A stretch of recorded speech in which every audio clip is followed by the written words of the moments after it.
amigos televidentes, el bioconocimiento tiene como objetivo garantizar los derechos de la naturaleza, promover un ambiente sano y sustentable, asegurar una dinámica equilibrada entre sociedad y mercado en armonía con la naturaleza y procurar el buen vivir. Hoy en Punto de Vista hablaremos sobre el bioconocimiento y la medicina tradicional indígena. Bienvenidos.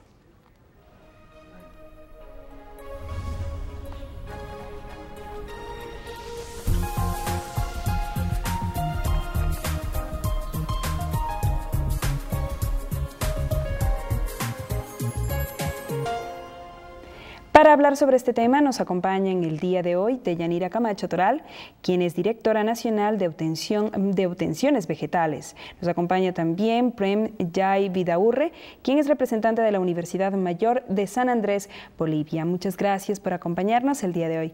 Vamos a iniciar con usted, Deyanira. ¿A qué llamamos conocimiento ancestral? Muchas gracias por la gentil invitación y un saludo muy cálido a los televidentes de Punto de Vista.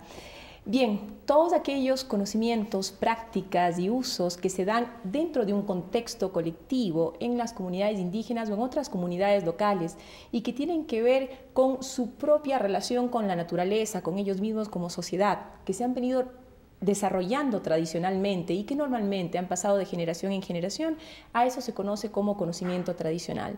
Bueno, en el caso de nuestro país, otros los llaman saberes ancestrales, otros marcan diferencias entre un conocimiento tradicional y un saber ancestral, pero siempre, en todo caso, se está enmarcando el contexto de una comunidad y de los conocimientos que han venido teniendo ancestralmente y que han pasado de generación en generación. Deyanira, ¿cuál es la situación actual del conocimiento ancestral en el Ecuador y en Latinoamérica? Bueno, primero me voy a referir en Latinoamérica para luego centrarme en Ecuador. Latinoamérica, con sus países más y sus países menos, tiene mucha riqueza cultural. De hecho, en el caso de Ecuador, nuestra Constitución del 2008 nos declara ya un país multicultural e intercultural, ¿verdad? Y desde esa perspectiva nosotros normativamente tenemos tal reconocimiento. Ese reconocimiento que hace la Constitución se viene a aterrizar luego en normas secundarias posteriores en nuestro país y por supuesto esto se aterriza además también en el Gran Plan Nacional del Buen Vivir. Esto a nivel de política pública. Por tanto, nosotros, el reconocimiento que se hace a las comunidades indígenas y otras locales está constitucionalizado, está en normativa y está en políticas públicas. Esto no significa que sea suficiente lo que hay, puesto que este reconocimiento que se hace de modo general no está necesariamente completo para proteger, promover y preservar el marco que tiene que ver con los conocimientos tradicionales, las expresiones culturales tradicionales y su relación con la biodiversidad. En ello, desde el orden normativo, ya nos encontramos trabajando en el Instituto Ecuatoriano de Propiedad Intelectual. Se encuentra ya haciendo un proyecto de ley que tiene que ver con la protección, promoción y preservación de este patrimonio, por un lado, esto desde el plano normativo nacional. Internacionalmente, Latinoamérica y el resto del mundo nos encontramos negociando el sistema jurídico internacional de protección a este patrimonio y esto se desarrolla en el marco de la Organización Mundial de la Propiedad Intelectual que tiene su sede en Ginebra. Llevamos ya desde el año 2009 negociando este documento, todavía no está terminado, se espera que se concluya la negociación para el año 2012. Respecto a las políticas públicas en la materia, tanto el IEPI como otras instituciones han iniciado una serie de acciones, ¿verdad? Pero todavía no hay un sistema nacional que enmarque políticas públicas de forma holística al respecto. Eso no significa que no se esté planificando, significa que no está hecho todavía. Y así, por ejemplo, el Ministerio de Salud Pública tiene ya una oficina de medicina tradicional, la Secretaría Nacional de Educación Superior, Ciencia, Tecnología e Innovación tiene la unidad de saberes ancestrales y, por supuesto, el Instituto Ecuatoriano de Propiedad Intelectual desde el año 2007, la verdad, a finales del 2007, abre la oficina de conocimientos tradicionales, recursos genéticos y expresiones culturales. Se están trabajando en diferentes formas. La primera son el tema de las publicaciones, la segunda es construcción de capacidades y esta parte de la construcción de capacidades sí la hemos estado haciendo en vinculación con otras instituciones del Estado, siempre incluyendo a la academia, a la empresa y a las comunidades indígenas y otras comunidades locales a nivel nacional. Listo, muchas gracias, Deyanira. Prem, quisiéramos conocer, en el caso de Bolivia, al igual que Ecuador, cuenta con una vasta riqueza dentro de lo que se refiere a conocimiento ancestral. ¿Cómo se está manejando este ámbito en Bolivia y, por supuesto, la perspectiva universitaria que usted maneja? Bueno, por lo que menciona Yanira y por lo que se conoce, realmente el desarrollo de políticas públicas y la similitud que existe actualmente entre los procesos que se están llevando a cabo tanto en Bolivia como en Ecuador es interesante. En Bolivia también tenemos estructuralmente tenemos al Viceministerio de Medicina Tradicional, tenemos también al Viceministerio de Ciencia y Tecnología, que tiene la unidad de conocimientos ancestrales también. Y bueno, y también es un anteproyecto de ley, la Ley de Protección y Promoción de los Conocimientos Tradicionales. Y bueno, en realidad estos conocimientos tradicionales, que en realidad no es nada abstracto, sino más bien son prácticas que desarrollan las comunidades, no solamente en temas de plantas medicinales, sino principalmente y objetivamente en temas de agrobiodiversidad. Nuestras sociedades están sustentadas por nuestra producción de papa, de quinoa, de tubérculos y raíces andinas, temas de frutales amazónicos, insertas ahí las plantas medicinales, de la cual depende más de un 80% de la población en Bolivia, por lo menos utiliza estos recursos. Entonces, el conocimiento ancestral podría quedar como algo abstracto, que es el conocimiento, pero si lo vemos en temas prácticos, eso nos rodea el diario vivir en nuestros países. Esto se debe, Prem, a que una gran cantidad de la población boliviana es de tipo indígena, sí, ¿son parte de las poblaciones indígenas? Sí, en Bolivia más del 60% tiene origen indígena, abarcado principalmente por los grupos Aymara y Quechua, pero sin embargo tenemos 37 grupos étnicos distribuidos en diferentes ecosistemas o ecorregiones. Tenemos bosques amazónicos, bosques chiquitanos, tenemos tierras más áridas como el Gran Chaco, valles interandinos húmedos, secos, el altiplano, y es en esta convergencia de las culturas con sus ecosistemas donde se produce y se reconoce estos potenciales de la naturaleza, ¿no? Prem, ¿a qué se denomina o cuáles son los ámbitos que abarca el bioconocimiento? Bueno, prácticamente hace referencia al conocimiento de la naturaleza. Pero este conocimiento, como decía Yanira, es adquirido durante el paso del tiempo. Realmente yo creo que somos una especie científica, básicamente. O sea, hemos logrado a conocer cuáles son las bondades del medio en el que vivimos, ya sea un altiplano seco, ya sea un bosque amazónico, ya sea un chaco, que en general cada una de estas son condiciones en realidad hostiles, pero en la que el ser humano ha sabido adaptarse y ha sabido sobrellevar estos procesos, desarrollando civilizaciones enormes como la Tiahuanacota, ¿no? La tenemos en las partes altas, tenemos en las tierras bajas a la zona de Moxos, por ejemplo, la zona chiquitana, etc. Prem, ¿se puede decir entonces que existe una relación muy estrecha entre conocimiento ancestral y bioconocimiento o son lo mismo? Bueno, son definiciones, ¿no? Bioconocimiento son términos tal vez más actuales, conocimientos ancestrales tienen algunas diferencias, por ejemplo, con los conocimientos tradicionales. Son definiciones, pero como digo, de alguna manera también son abstractas si es que no las conocemos en su practicidad. Son cosas que nos rodean constantemente y bueno, desde el ámbito académico siempre generamos nuevas definiciones, nuevos conceptos, nuevos términos, pero creo que es importante que los conocimientos tradicionales o el bioconocimiento, los conocimientos ancestrales son la esencia de nuestro diario vivir. Muchas gracias, Prem. Deyanira, usted nos mencionaba que en la actualidad en esta administración se ha estado trabajando muchísimo dentro de lo que se refiere al estudio, específicamente en Ecuador, ¿no? al trabajo y al estudio del bioconocimiento y del conocimiento ancestral. ¿Cómo interviene el Estado en el acceso, utilización y preservación de los recursos genéticos? A ver, el bioconocimiento, ¿verdad?, tiene que ver, en efecto, como ya se lo había señalado, con el estudio de la vida, ¿verdad? De la vida y la naturaleza, por supuesto, como la máxima expresión de la vida. Y por otro lado, los conocimientos ancestrales, ¿verdad? Tienen que ver con los saberes que tienen estas comunidades indígenas y otras locales. Con las prácticas en sí, ¿no? Prácticas, usos y el conocimiento en general, ¿verdad? Que en efecto es un abstracto.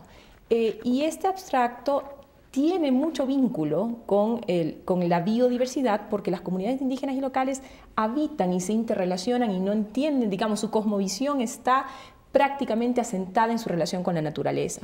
Sin embargo, el bioconocimiento también se lo puede generar desde fuera. Un laboratorio hoy en día que trabaja con temas de principios activos de plantas y que no tiene relación con los conocimientos tradicionales está generando bioconocimiento. Los organismos genéticamente modificados, por ejemplo, podrían ser parte de este bioconocimiento. Yo quisiera tocar aquí dos aspectos. El primero al que usted hace referencia. Nosotros como Estado somos suscriptor, diría yo, y no quiero ser absolutista, pero tal vez, y me voy a arriesgar a decir de todos, o por decir casi todos los documentos internacionales que sobre la materia hay. Entre ellos, el más importante, el Convenio sobre la Diversidad Biológica, del cual se deriva el Protocolo de Nagoya, recientemente firmado por Ecuador, a punto de ratificarse y posteriormente depositarse.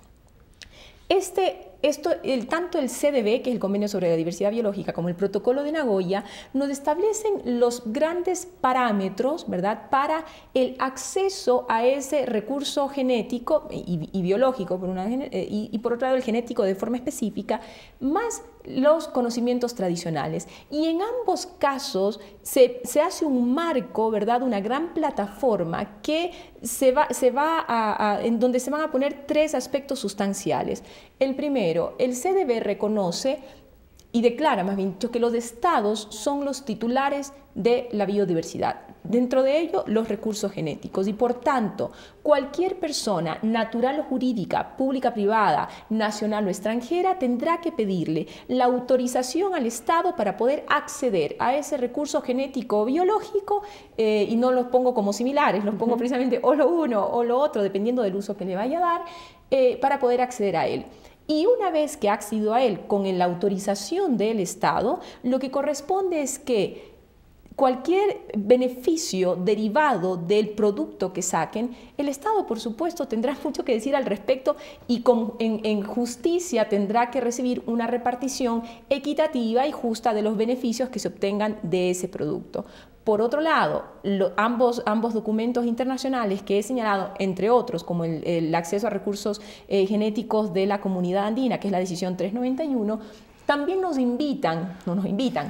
obligan a que cualquier persona, natural o jurídica, pública o privada, nacional o extranjera, que quiera acceder a tener conocimientos tradicionales, pues debe contar con la autorización, a lo que se llama consentimiento previo e informado, de quienes, de sus legítimos poseedores, en este caso las comunidades indígenas u otras locales de los países. Y por supuesto, después esas comunidades tienen todo el derecho a recibir una repartición justa y equitativa de los beneficios que se obtengan de tales productos que se deriven de esta investigación, este acceso y lo que se ponga en el comercio. Ahora bien, por otro lado tenemos, no sé si quisiera que toquemos de una vez aquí el tema de propiedad intelectual o lo dejamos para... Sí, ¿qué le parece? Justamente Deyanira iba a decirle que vamos a hacer una pausa comercial para luego abordar, sí, dentro del tema de propiedad intelectual. Y algo que también sería importante que la ciudadanía conozca es desde cuándo está vigente esta normativa y cuánto es lo que se perdió antes por no asumir esta normativa que, aparte de ser una cuestión legal, también es una cuestión moral y ética.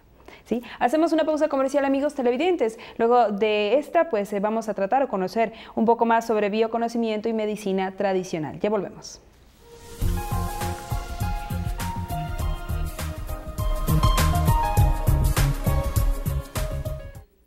La familia unida es la célula esencial de la sociedad que da origen a la vida misma y está llamada a ser el templo de oración. La familia, el trabajo y la fiesta.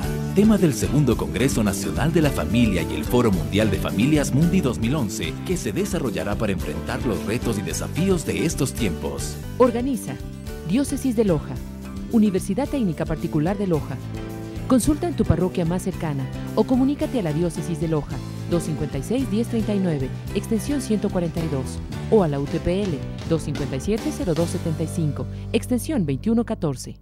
invito a todos a participar y a compartir este encuentro de vivencia familiar entre el 9 y el 12 de noviembre en la ciudad de Loja, en la UTPL. Alguien estudió la electricidad volando una cometa. Alguien formuló una ley al ver caer una manzana. Alguien se propuso llegar a la luna y lo hizo posible. Alguien creyó que en una mano sobra lugar para todo. Alguien comprendió que el conocimiento puede cambiar el mundo. Tú puedes ser ese alguien. Universidad Técnica Particular de Loja. Decide ser más.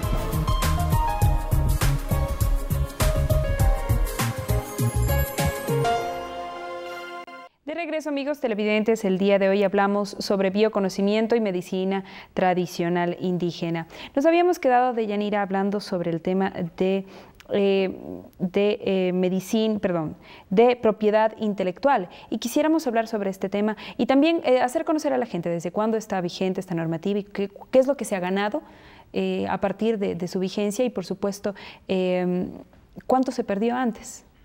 Bueno, respecto a la vigencia de los dos documentos que le he mencionado con anterioridad, bueno, de los tres, con el de la CAN, el primero, el CDB, data de 1992, entra a vigencia en el 93. El protocolo de Nagoya es de ahorita, este año estamos ya a puertas de estar listos con el protocolo de Nagoya, me refiero a su entrada en vigencia, y la decisión andina 391 de acceso a recursos genéticos data del año 1996. Ahora bien, en materia de propiedad intelectual, la propiedad intelectual pues está en todas partes. El diseño de este estudio, las fotografías que vemos de aquí atrás, el diseño de su ropa, los documentos que nuestros amigos televidentes ven, leen todo el tiempo, pues esos tienen autores detrás, ¿verdad? Pero estos autores del diseño de esta silla o de los autos o los celulares están plenamente identificados, es decir, son identificables, son personas que tienen nombre y apellido o empresas que tienen nombre y apellido, se las puede identificar. A ellos la propiedad intelectual de forma tradicional, de forma clásica, para no utilizar la palabra tradicional ahí, de forma clásica los ha venido protegiendo, y está muy bien que así sea porque todos tenemos derecho de vivir y de lucrar del producto de nuestra creación. Por otro lado, hace casi 3 décadas atrás, la UNESCO y la OMPI se empezaron a dar cuenta que había un espacio, ¿verdad?, de creación que no estaba siendo protegido. Y empieza esto por las expresiones culturales tradicionales, se llama en algunos lugares del folclore también. Y se empezó a dar cuenta, la UNESCO dice, no, aquí hay un espacio de creación, lo que significa que esto es propiedad intelectual de alguien. Bueno, vamos a determinar de quién, que no está protegido. Entonces se viraron a propiedad intelectual y dijeron, ¿cómo tú puedes proteger propiedad intelectual con las herramientas que tienes hoy a estas expresiones culturales, de las cuales muchas veces, por ejemplo, podemos ver una vestimenta de nuestros otavaleños, por ejemplo, en la mejor calle de moda de Nueva York o de Inglaterra, a precios inalcanzables, o mejor dicho, que a nosotros nos suenan increíblemente elevados. Y la pregunta es, ¿de dónde se sacaron ellos esos diseños? ¿De dónde los tomaron? Y hay muchos casos para ilustrar esto que estoy diciendo. Entonces empieza a regular por ahí con unas guías inicialmente y bueno, eso ha venido desde la década del 70 hacia acá. Pero no solo se quedó ahí, después nos empezamos a preguntar qué pasa con los medicamentos y qué pasa con el caso de la ayahuasca de Ecuador, claro que sí, fue patentada afuera, qué pasa con el caso de la epibatidina que viene del Elpidobatis tricolor, que es una rana endémica de nuestro país. Entonces, cuando nos empezamos a preguntar eso y qué están haciendo las industrias farmacéuticas internacionales al venir acá, internarse en nuestra biodiversidad sin permiso, después ir a las comunidades indígenas y obtener su conocimiento tradicional sin que ellas sepan bien el alcance de lo que se va a hacer o para qué es, ¿verdad? Y luego llevarlo a países de afuera, patentar el resultado de lo que obtengan de ahí, es decir, de biodiversidad ajena y de conocimiento ajeno. Volverlo un medicamento y luego ganar millones por eso y además tener X número de patentes asociadas a eso de ahí sin que ese país reciba beneficios o la comunidad reciba beneficios, entonces nos empezamos a preguntar desde la propiedad intelectual, caramba, ¿qué está pasando? Aquí hay algo que no está bien, ¿verdad? Que a la luz de cualquier entendedor suena al menos que no es justo.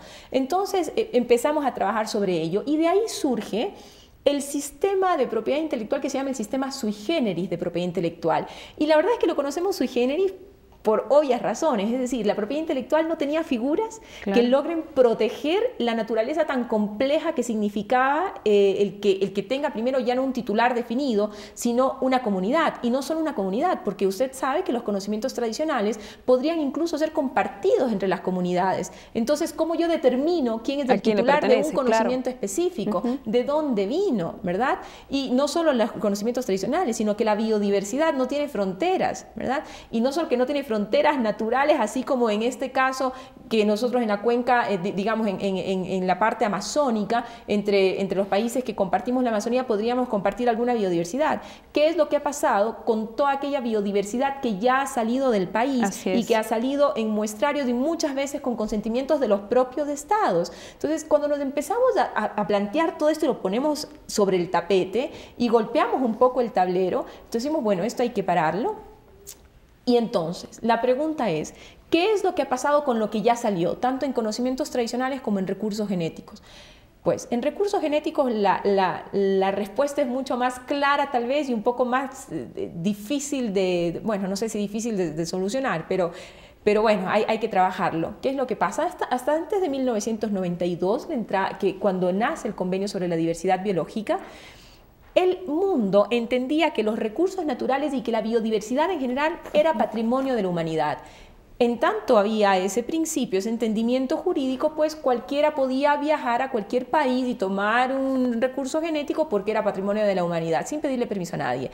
A partir del Convenio sobre la Diversidad Biológica se cambia el paradigma y el titular pasa a ser el Estado. En consecuencia, si el Estado es el titular, él es el que tiene que dar el permiso de acceso, ¿verdad?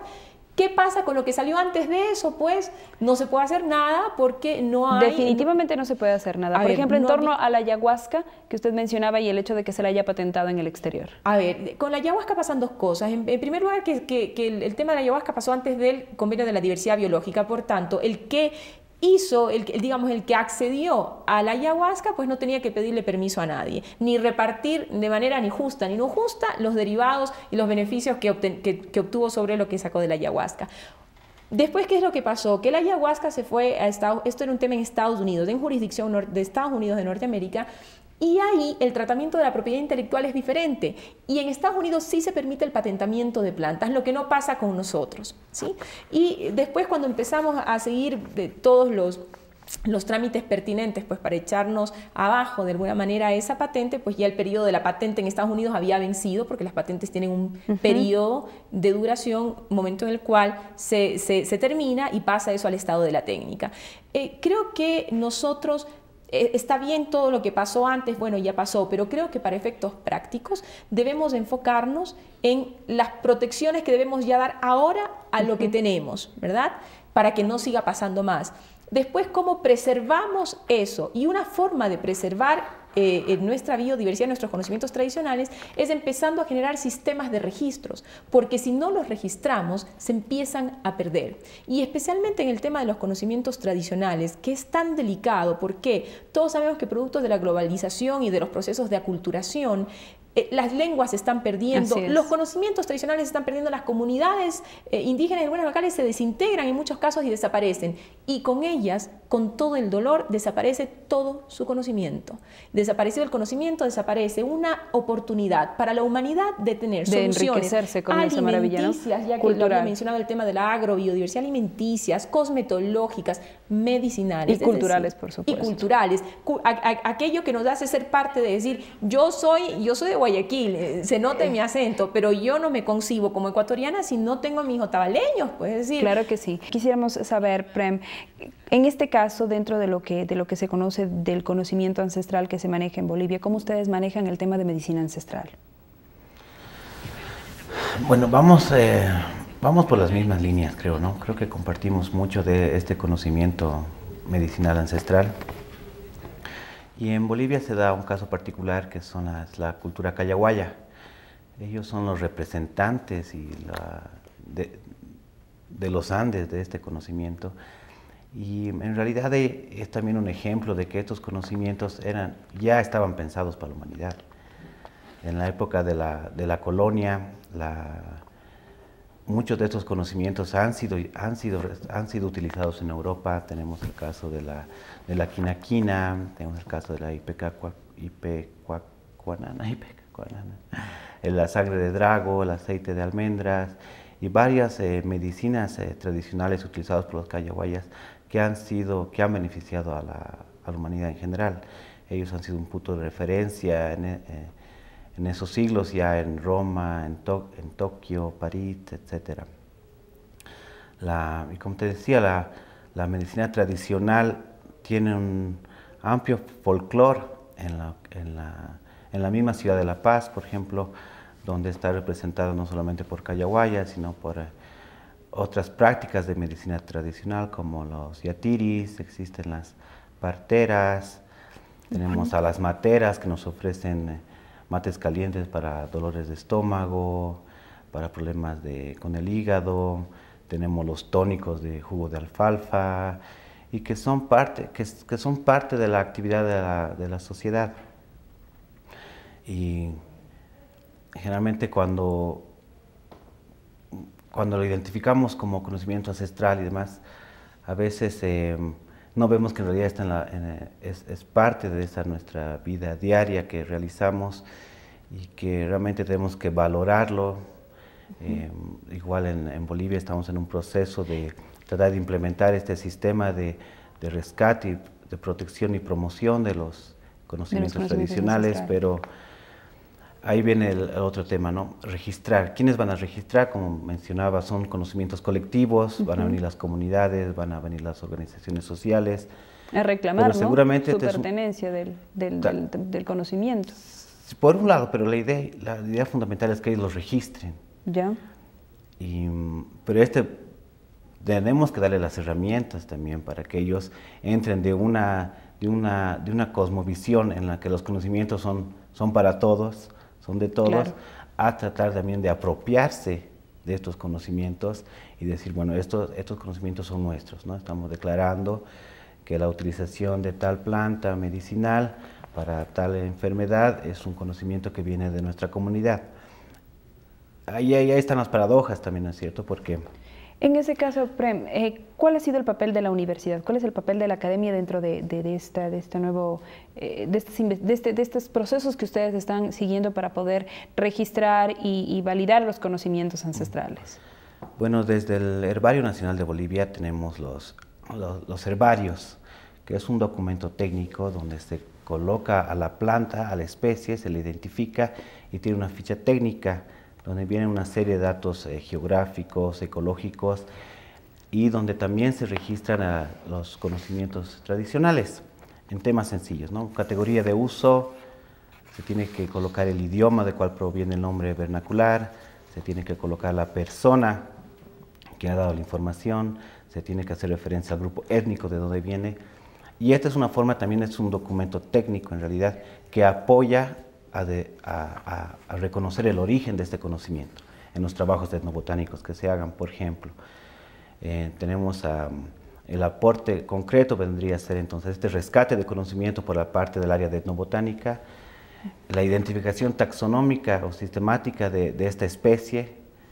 y que seguramente también tienen que estar en coordinación con otras disciplinas como la carrera de antropología, la carrera de derecho y otra serie de disciplinas que tienen que justamente proteger estos conocimientos tradicionales ante las circunstancias en las que nos encontramos hoy en día.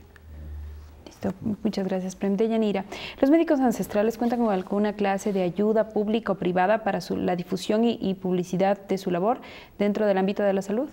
En el caso ecuatoriano sí está la unidad de medicina ancestral del Ministerio de Salud Pública y por supuesto en el Instituto Ecuatoriano de Propiedad Intelectual todo lo que tiene que ver con la materia estamos, no específicamente para temas de salud, para todo, incluidos los temas de salud. Quería hacer un poco referencia al tema de la protección, que creo que es algo que en el año 2012 como Estado estamos poniendo nuestro mayor interés y tiene que ver con el sistema de registros y empezar a construir dos grandes capacidades, tanto institucionales para hacer un sistema de registros nacional desde el orden institucional y por otro lado, para acercarnos a las comunidades, porque las comunidades tienen mucho que decir, si son las que tienen los conocimientos tradicionales, para que ellos, bajo sus propios usos y costumbres, empiecen a registrar sus conocimientos. Pero la idea es preservarlos, que estos no se pierdan y protegerlos al mismo tiempo. Muchas gracias, Deyanira. Hacemos una pausa comercial, amigos televidentes. De regreso continuaremos conociendo sobre lo que es medicina ancestral, tradicional o indígena, y así también conoceremos sobre el primer simposio que se desarrolla en torno a este tema. Ya volvemos.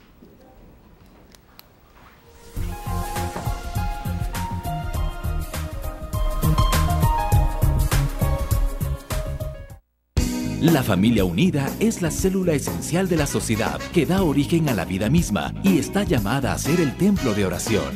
La familia, el trabajo y la fiesta. Tema del segundo Congreso Nacional de la Familia y el Foro Mundial de Familias Mundi 2011, que se desarrollará para enfrentar los retos y desafíos de estos tiempos. Organiza Diócesis de Loja, Universidad Técnica Particular de Loja. Consulta en tu parroquia más cercana o comunícate a la Diócesis de Loja, 256-1039, extensión 142, o a la UTPL, 257-0275, extensión 2114. Invito a todos a participar y a compartir este encuentro de vivencia familiar entre el 9 y el 12 de noviembre en la ciudad de Loja, en la UTPL. Alguien estudió la electricidad volando una cometa. Alguien formuló una ley al ver caer una manzana.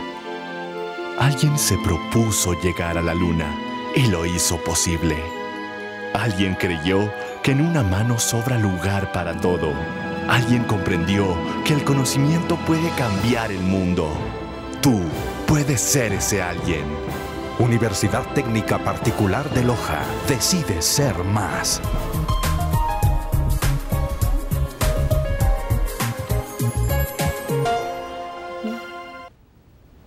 De regreso, amigos televidentes, el día de hoy en Punto de Vista hablamos sobre bioconocimiento y conocimiento ancestral. Así que quisiéramos iniciar hablando, Fanny, en este caso, bueno, previo a ello quisiera presentarles a las personas que nos acompañan. Se encuentra con nosotros Jimena Buitrón, quien es de la Fundación Fair Wild.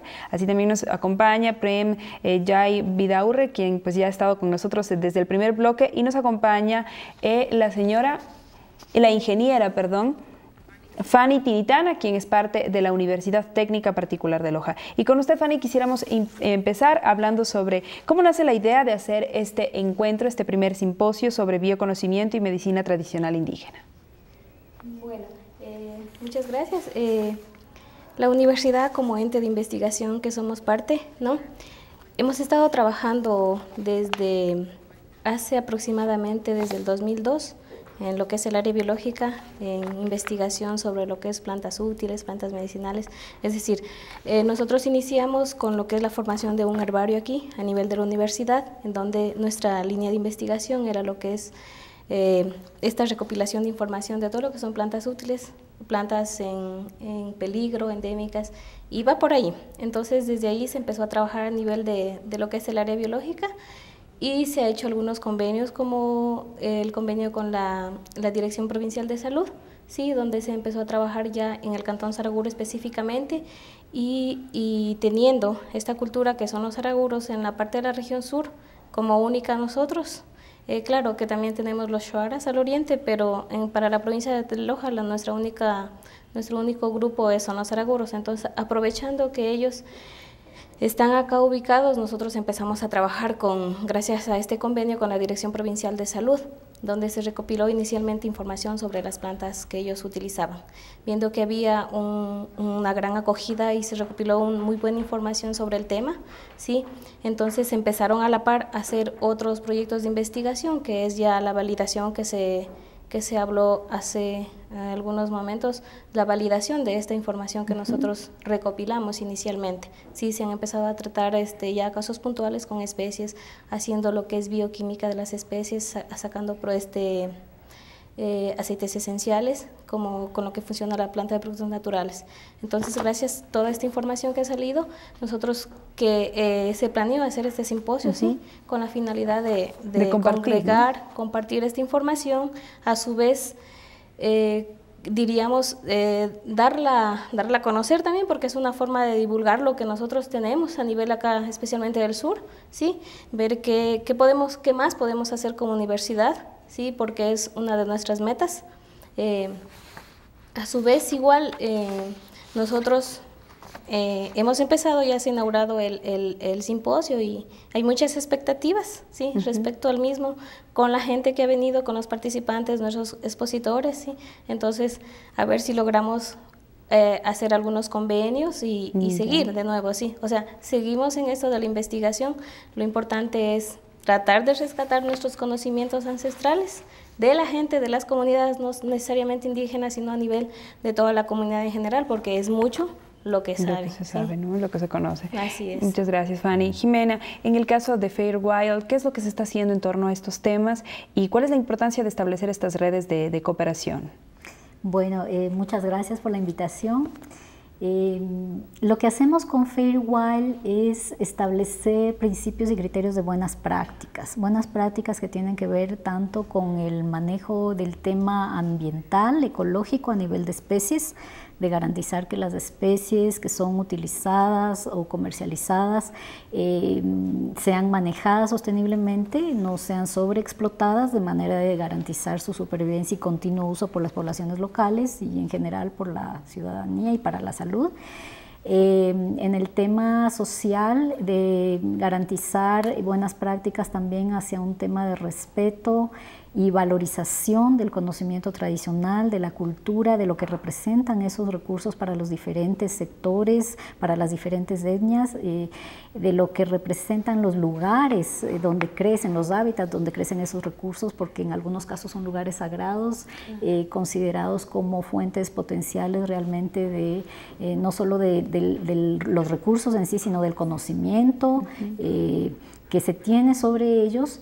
Y en el tema económico, pues garantizar también buenas prácticas en términos de valoración del uso de los recursos y de los conocimientos, y como mencionaba hace un rato Deyanira, que se traduzcan en apropiaciones adecuadas en cuanto a qué beneficios a lo largo de la cadena de uso de esos recursos y conocimientos tradicionales, que cada parte participante en esa cadena, desde el origen de la planta hasta su destino final, pueda valorarse su participación en los distintos procesos y pueda valorarse cómo se puede beneficiar, no solo como individuo, sino como colectivo, la región de donde proceden esos recursos, que pueda tener sus beneficios, ¿no? Tanto en términos de proyectos sociales, ambientales, de salud, pero también compensaciones en términos de si a través de esa recolección se produce un daño al recurso, un daño a la población, un daño al conocimiento, un daño a los proveedores. Entonces, que puedan haber también compensaciones en ese sentido, identificando obviamente los impactos potenciales. Los impactos pueden ser positivos, como decía, claro, generando un beneficio hacia los proveedores y el área de donde provienen los recursos, pero también puede haber impactos negativos, tanto para el recurso como para las poblaciones. ¿Y ustedes funcionan como un ente que vigila? Nosotros no. Porque los entes que vigilan tienen que ver con las instancias locales de autoridades de control, de manejo, que son los que dan las autorizaciones, permisos para uso, para extracción, para comercio. Nosotros más bien trabajamos a un nivel de promover buenas prácticas en términos de investigación, de apoyar, de asesorar técnicamente, de trabajar con todos esos sectores que están involucrados a lo largo de la cadena. Somos o partimos de grupos de científicos, de grupos de empresarios, de grupos de comunidades locales o indígenas, de grupos de compradores, todos interesados por un mismo fin, que es la conservación y buen manejo de los recursos, pero también la garantía de esa sostenibilidad en base a buenas prácticas sociales, económicas y ambientales. Gracias, Jimena Prem. En este caso, bueno, hemos conocido ya un poco la perspectiva de cuál es la realidad actual del bioconocimiento y la medicina tradicional indígena en Bolivia, pero queremos conocer qué es lo que está haciendo la Universidad Mayor San Andrés de Bolivia en torno a las investigaciones en estos temas y qué es lo que se está aportando ahora dentro de este simposio. Bueno, el Herbario Nacional de Bolivia ha participado y participa actualmente en la que es la investigación botánica y etnobotánica de las plantas medicinales en grupos indígenas. Actualmente se tiene trabajos, por ejemplo, con los grupos indígenas del Tibnis, con los Yuracarés, se tiene trabajos con los Pacahuara en el norte amazónico boliviano. Hay una amplia gama de trabajos realizados con los quechuas en los valles interandinos, también trabajos con cayaguayas y aymaras. La visión del Herbario Nacional de Bolivia es, bueno, primero tener una estrategia clara para abarcar el territorio nacional. Este es un trabajo arduo, ya que necesita del personal técnico, y realmente en este ámbito es reducida la población científica, si queremos mencionar así, por un lado, y por otro lado la continuidad de los proyectos generalmente son a corto alcance. Es necesario que se invierta en estas investigaciones a mediano y largo alcance para poder dar continuidad a las investigaciones y que finalmente sean complementados interdisciplinariamente también. Como mencionaba, el Herbario Nacional de Bolivia ya tiene trabajos conjuntos con los institutos de química, de bioquímica. Falta tal vez ya enlazar estas investigaciones ya a procesos de investigación médica, por ejemplo, saber esta identificación de metabolitos secundarios, etcétera, ver cómo responden realmente ante la aplicación médica, que tiene otro proceso, ya son procesos de 5, 6, 8, 10 años, pero no con el sentido de validar este conocimiento, sino más bien con una visión, porque eso depende un poco del enfoque que tú le das cuando haces una investigación. Nuestro enfoque no es desde el punto académico y desde la línea que seguimos, no es validar este conocimiento, sino porque este conocimiento de alguna manera, al haber sido utilizado por siglos, de alguna manera ya está validado. Claro que sí. ¿No? Sino, creo que la visión que tiene que tener desde el área académica es la complementariedad. Por ejemplo, muchas de las plantas que ellos utilizan tienen ciertos beneficios para determinadas enfermedades. Y si con la investigación bioquímica podemos determinar ese metabolito y comprender mejor por qué esa planta hacía bien, ese es un paso. El otro paso más que debemos dar es que, si bien de alguna forma la etnobotánica hace el rescate de estos conocimientos, finalmente lo que está elaborando son publicaciones, informes, que muchas veces pueden quedar en un estante. Y finalmente este rescate de conocimientos viene a ser un recetario. Pero es diferente a la práctica médica, a la práctica de estos conocimientos. Entonces hay que ver que la forma si bien se trabaja con grupos de diferentes líneas médicas tradicionales, de cómo retornar esta información. Tenemos, por ejemplo, se ha hecho una investigación con las vendedoras de plantas medicinales, de un mercado de plantas medicinales en la ciudad de La Paz, en la que se ha extraído mucha información. Y como este es en realidad un lugar bastante visitado por diferentes carreras de la universidad, justamente por el tema de plantas medicinales, pero no ha habido esta devolución. Claro. Esa devolución de información. Por ejemplo, de capacitación, ¿no? Que tiene que ver con capacitación, sobre todo con compartir información. Por ejemplo, seguramente esas señoras que atienden el mercado de las plantas medicinales no conocen el nombre científico de la planta que están trabajando. Más allá que sea realmente de su interés o no, es bueno saber que nosotros para qué estamos rescatando esa información, cuál es el valor de ese trabajo conjunto, porque finalmente es un trabajo conjunto que se hace con estas personas. Gracias, Prem. Jimena, ¿por qué regresar a los conocimientos ancestrales para finalizar? Regresar a los conocimientos ancestrales, yo no diría tanto como regresar, ¿no? Sino aprovechar, valorar, utilizarlos en la medida en que tanto prácticas ancestrales como actuales los requieren para la humanidad, los requieren para el diario vivir, para la salud. Yo diría que hay tanta riqueza en estos conocimientos ancestrales porque el tratamiento que dan las etnias, en el caso, por ejemplo, de la etnomedicina, proviene de diferentes lugares, de lugares que son ricos en biodiversidad, pero de lugares que también tienen sus circunstancias propias y su valor propio, su cosmovisión. Entonces es un tratamiento un poco más holístico, integral, que mira la medicina no desde el punto de vista curativo, sino preventivo, desde el punto de vista de la integridad del individuo, tanto en la parte de salud como en la parte espiritual. Y yo creo que eso es muy rico de rescatar y de valorar. Por ejemplo, el uso, el tema del conocimiento, no solamente de lo que es la información sobre la planta y cómo sería su uso, sino el conocimiento de los ciclos, el conocimiento del momento en que esa planta debe ser cortada, cultivada, regada, de los ciclos del sol, de la luna, de la lluvia. Entonces yo diría que todo eso es una riqueza que hay que rescatar, valorar y, como decía nuestro colega, complementar con otro tipo de estudios. Entonces lo ideal sería así trabajar juntos para lograr eso, ¿no? Muchas gracias, Jimena. Y Fanny, bueno, entre las actividades que se desarrollan dentro de este simposio, se desarrollarán también, o se desarrolló un ritual de sanación. Cuéntanos un poco sobre qué es lo que estamos viendo, porque vamos a ver en imágenes cómo se llevó a cabo este evento y qué es lo que se busca a través de compartir esto. Muchas veces lo que también es importante es hacer conciencia en los jóvenes de que este conocimiento debe preservarse y que debe valorarse. Claro, realmente va por ahí, precisamente. El ritual que se planificó para el simposio es el conocido a nivel de todos los Andes como la Cruz de la Chacana, ¿sí? En donde se va a hacer un ritual de sanación de lo que son semillas, flores, ¿sí? En el significado de este ritual. Yo no le puedo aportar un poquito más, sí, porque queremos ver cómo lo hacen ellos. Y en sí, esta finalidad de hacerlo es precisamente, como lo había mencionado usted, para dar a conocer a nuestros jóvenes, a nuestros estudiantes, o sea, que haga conciencia de lo que hay.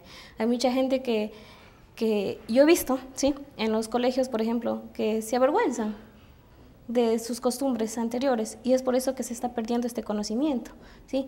Entonces es una forma de hacer conciencia de lo que hay, que nosotros venimos de culturas, hay varias culturas, ¿sí? No necesariamente necesitamos ser indígenas para tener un conocimiento guardado, porque sin necesidad de ser indígenas hay mucha gente que conoce una planta medicinal, usa una planta medicinal. ¿Quién no se ha tomado, que dicen, las agüitas de las abuelas? ¿Sí? Entonces es una forma de llegar a la juventud que se está formando, no solo aquí a nivel local, sino a nivel de todo el país, ¿sí?